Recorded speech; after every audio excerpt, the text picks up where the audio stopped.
Hello, and welcome to this week's edition of Immigration Training and Updates from Graham Adair. I'm Sam Adair, a partner at the firm.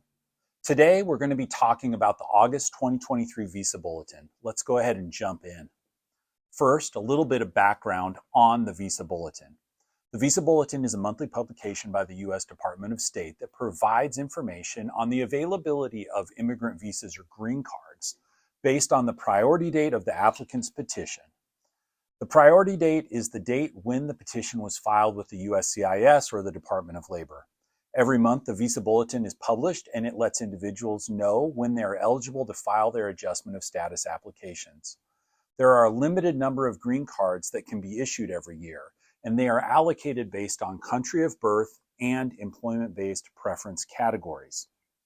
Because there are more applicants from more populous countries, there are often backlogs for China and even more so for India. But this fiscal year, which runs from October 1st to September 30th, we have seen significant demand for immigrant visas, and this has led to increased retrogression or backlogs in most categories. Let's start by taking a look at the past year for China.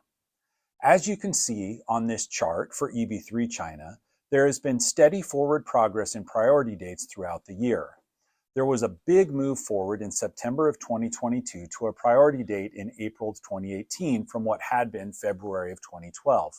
There was then slow but steady movement forward all the way to a priority date of June 1st, 2019, published in the August Visa Bulletin. So on the whole, this is good news for the EB3 China category. EB2 China saw less movement, but still on the whole for the year did see progression from April 2019 to July 2019 as the valid priority date in the August Visa Bulletin. So a small move forward of about 3 months over the course of the year, but progress nonetheless. EB1 China unfortunately saw some additional retrogression over the course of the fiscal year, moving from current in August 2022 to a retrogress date of February 1st, 2022 in this most recent Visa Bulletin.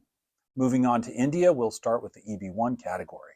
Because of continued high demand in the category, we've seen a significant retrogression for EB1 India, moving back over 10 years to a January 2012 priority date. According to the Department of State, this was necessary because of oversubscription in the classification.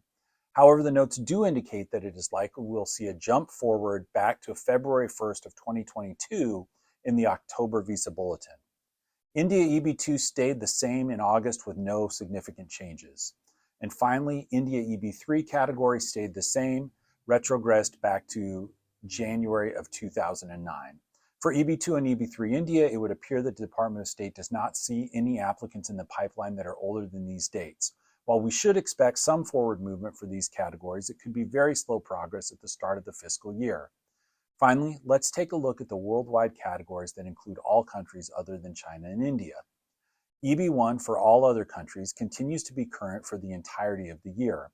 And while EB2 and EB3 have seen retrogression over the course of this fiscal year, there was forward progress in the EB2 category moving up a couple of months, while EB3 saw additional retrogression of 2 years. Hopefully in the October Visa Bulletin, we will see additional movement in the EB3 category. Overall, this last chart tells a tale of a year that saw a higher than anticipated demand for green cards.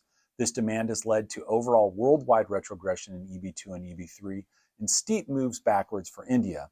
While there is hope that the new fiscal year will bring some improvement, it is likely that any progress will be slow as the Department of State continues to monitor demand closely. We hope that this has been helpful. Please feel free to reach out to us with any questions, and be sure to like this video and subscribe to our channel. Again, I'm Sam Adair with the law firm of Graham Adair. Thanks for joining me today, and have a great week.